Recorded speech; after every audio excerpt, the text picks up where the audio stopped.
salaamaaleykum wa rahmatullah téléspectateur Kéwoulo seen serviteur Clédor Sène en collaboration ak Kéwoulo ak Babacar Touré mi ngeen xam ni c'est un grand investigateur moo fas yéene tous les 15 jours ñoo defal leen fi une chronique sur les matières premières du Sénégal. Matière première nag boo ko déggee ressource naturelle plutôt la ma juum ressource naturelle du Sénégal boo ko déggee mooy koom-koom bu ñu am ci suñu biir suuf. Donc lu ci bëri xamuñu ko tey dañuy ñëw ci première émission bi defal leen une vue d'ensemble de lépp lu ñu am ci ressources naturelles maanaam une table des matières des ressources naturelles kii benn document wu direction des mines la boo xam ne lépp lu Sénégal am ci koom-koom ci biir suufam mu ngi ci à 95%, parce que am na yeneen yu feeñ yoo xam ne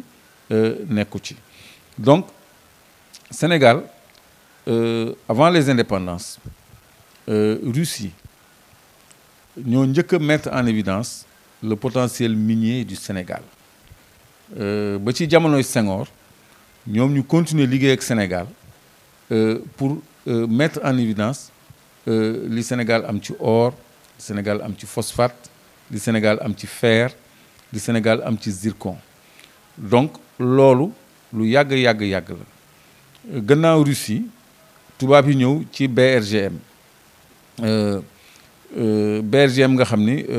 mooy bureau bi nga xam ne mooy saytu lépp lu jëm ci mine ak géologie bureau de recherche la ci wàllu mine ak géologie mooy BRGM moom tamit mu def liggéeyu xayma boobu ci potentiel minier wu Sénégal donc ci jamono yooyu la ñu trouvé sax dans les années 70-74 oru Sabodala bi nga xam ne dañ ko commencé woon exploiter ci jamono jooju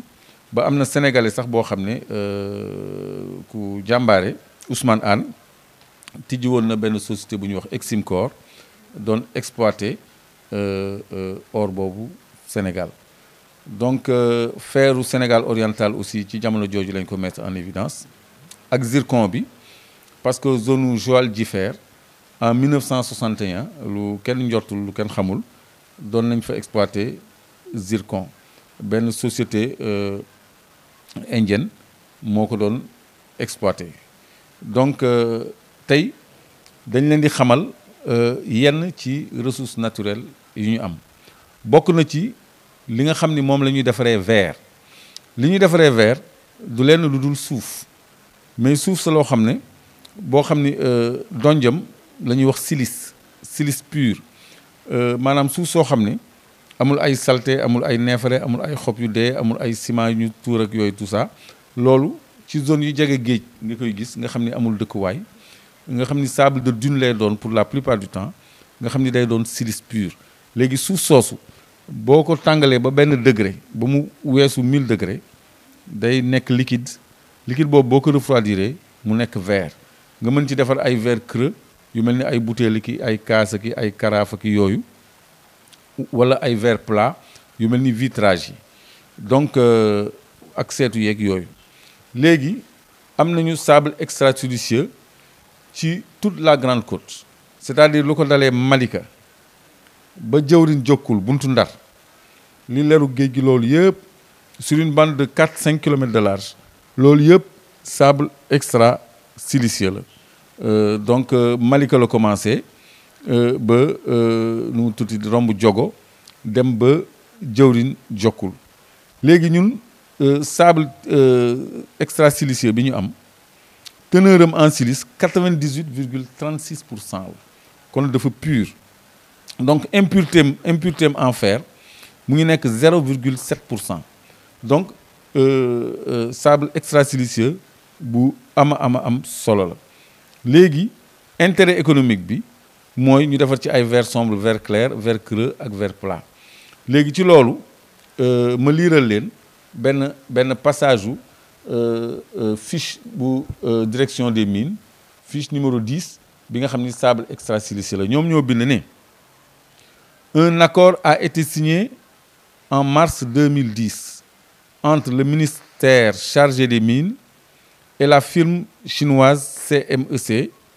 pour la réalisation clé en main d'une unité de production de verre creux et de verre plat d'une capacité de 240 tonnes par jour. En 2010 état Sénégal signé na ak benn société chinoise bu ñuy wax CMEC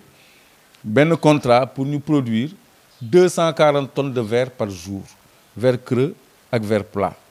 Donc loolu 2010 la woon mooy fiche numéro 10. Sénégal am na aussi li ñuy wax ay minéraux lourds. Minéraux lourds mooy zircon ak titane. Te zircon ak titane dafa am solo ci industrie ak énergie ni muy doxee. Léegi ñu ngi lay wax fii que les sables titanifères ont été exploités dans les années 1960, notamment dans la zone de Jiffer-Joal, par la société minière Gaziello, ancienne Somiga. Donc la société américaine Dupont et de Nemours aussi a mené dans les années 1990 d'importants travaux de prospection. Li fiche numéro 12 la bu direction des mines. Actuellement nii gisement wu Diogo moo tijji te bu njëkk diggante Sud Mbour ak Jiffer am na société indienne bu tuddoon Torian Resources bu ci amoon permis toujours ci zircon bi loolu je crois que sénégalais yu bëri xamuñu ko. Léegi fi mu nekk nii nag am nañu benn usine bu nekk Diogo boo xam ni mu ngi exploiter zircon 85 000 tonnes lay exploiter par an ak ilménite bi ñuy wax titane lu ëpp 600 000 tonnes la ci exploiter par an. Donc loolu après dinañ leen wax ci détail naka la bindoo. Donc dañuy jàpp après émission bu nekk ñu jël benn matière ñu def ko tey dañuy def or suba ñu def zircon gannaaw suba ñu def fer et cetera. Donc yi ci ëpp solo laay commencer léegi engrais naturel ñëpp xam nañu engrais problème la ci àddina ba Macky Sall demoon na fi Russie pour sàkku ci Poutine ñu am engrais te engrais defaree wuñ ko dara lu dul phosphate de chaux bi nga xam ni am nañ ko fii Matam bu am qualité boo xam ne ñu ngi fay produire lu bëri ci mine bi ñuy wax Dendor yi mi nga xam ni 28 millions de tonnes à 30 millions de tonnes lay produire par an. Donc te am na yeneen secteur Wali Diala boo xam ni 12 millions de tonnes lay produire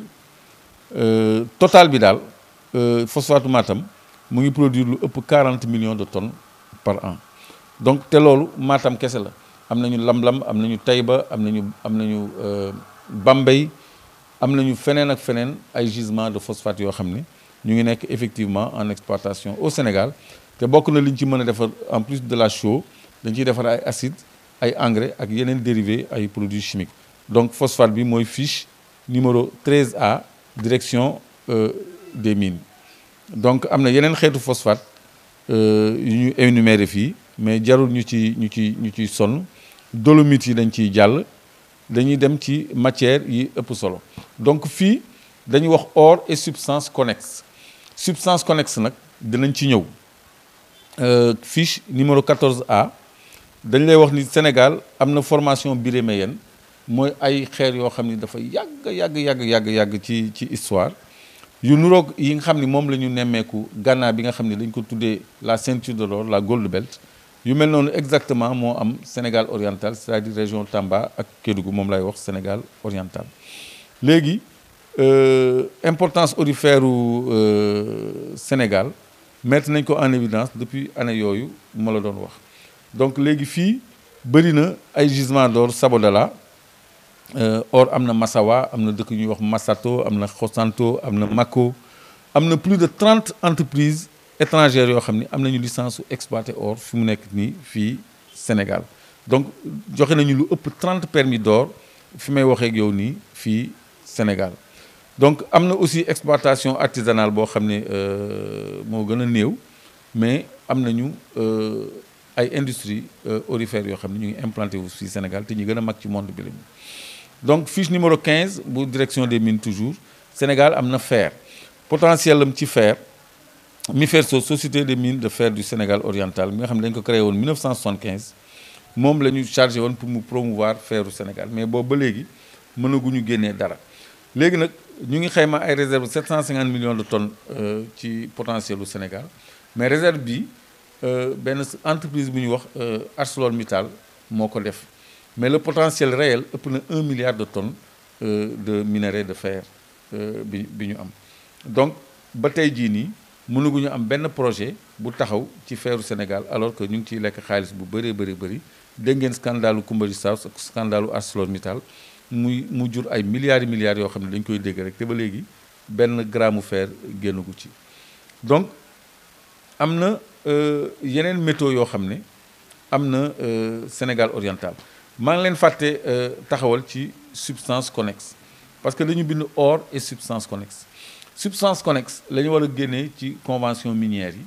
parce que dalay may loo fa am lu dul or nga boole ko ci permis bi te maanaam du am permis du am licence maanaam boo gisee uranium da nga koy def substance connexe boo gisee argent day nekk substance connexe boo gisee platinium day nekk substance connexe te platinium moo ëpp intérêt or ak yeneen xeetu métaux précieux yooyu yëpp dañ koy considérer comme substance connexe alors que dañu waroon am licence pour platinium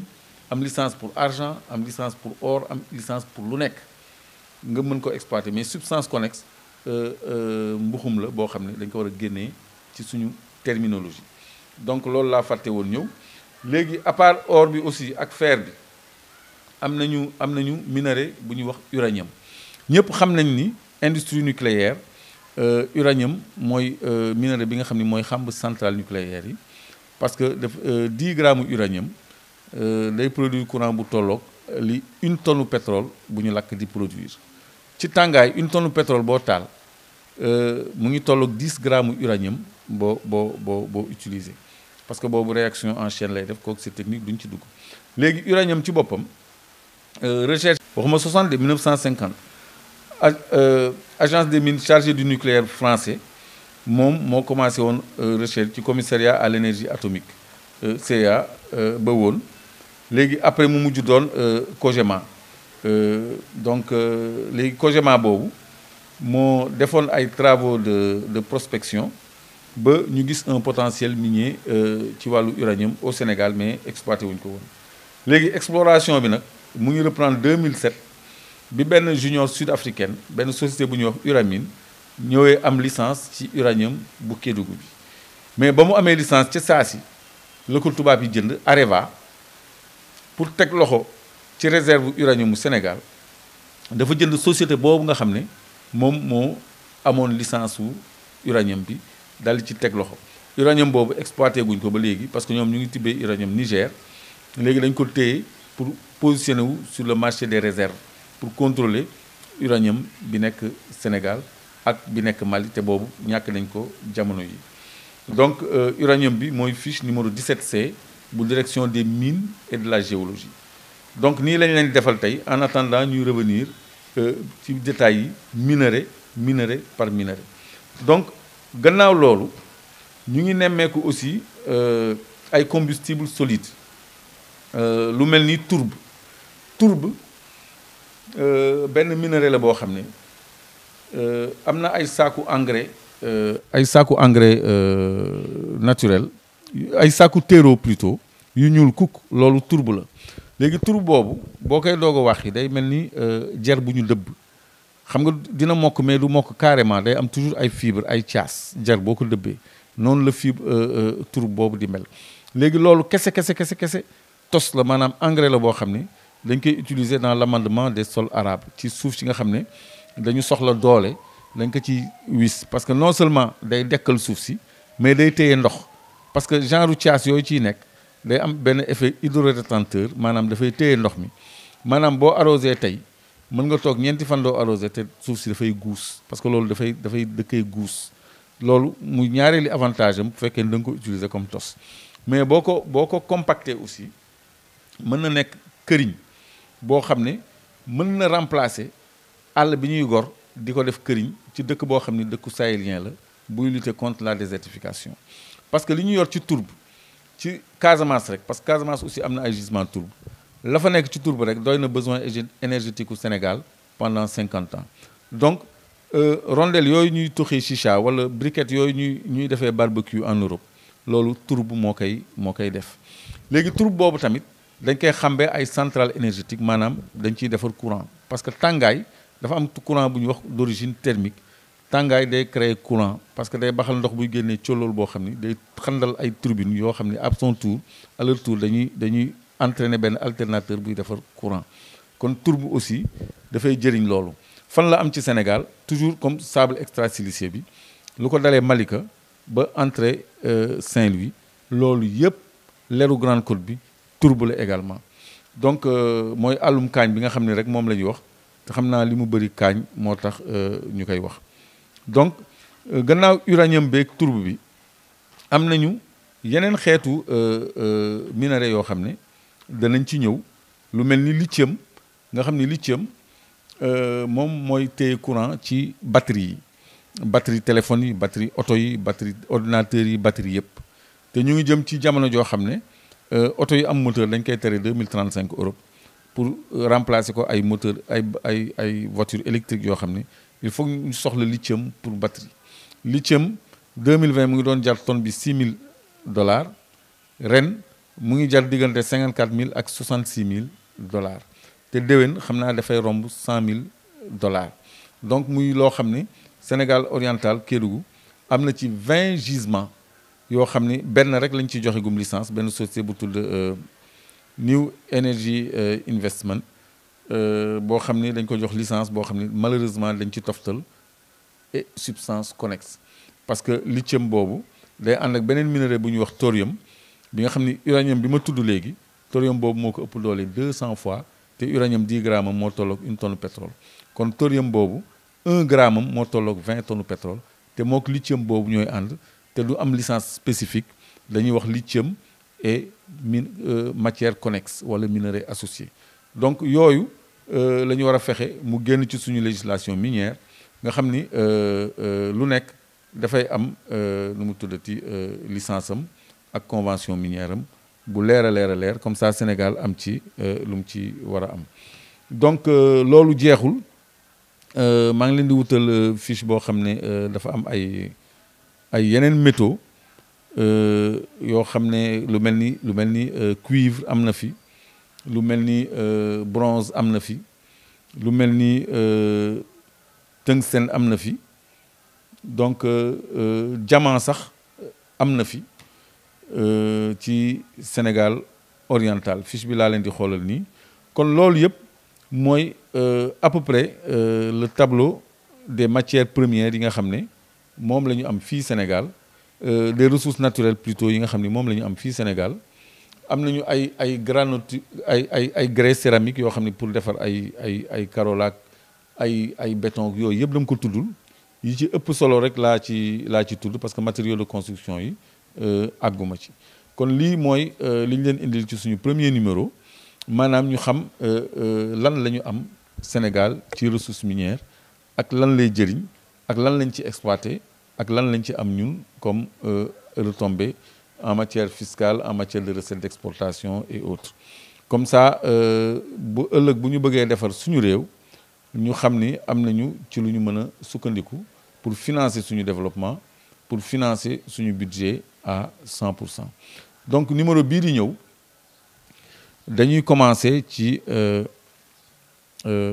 matière bu ñuy wax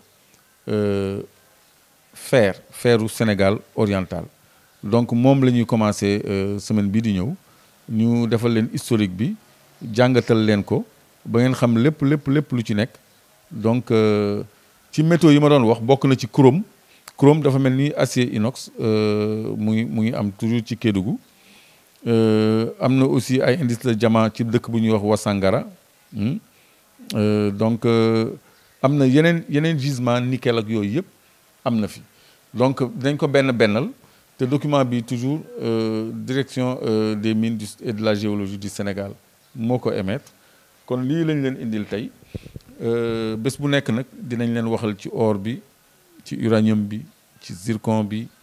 ci fer bi ci tourbe nga xam ne ñu bëri xamuñu ko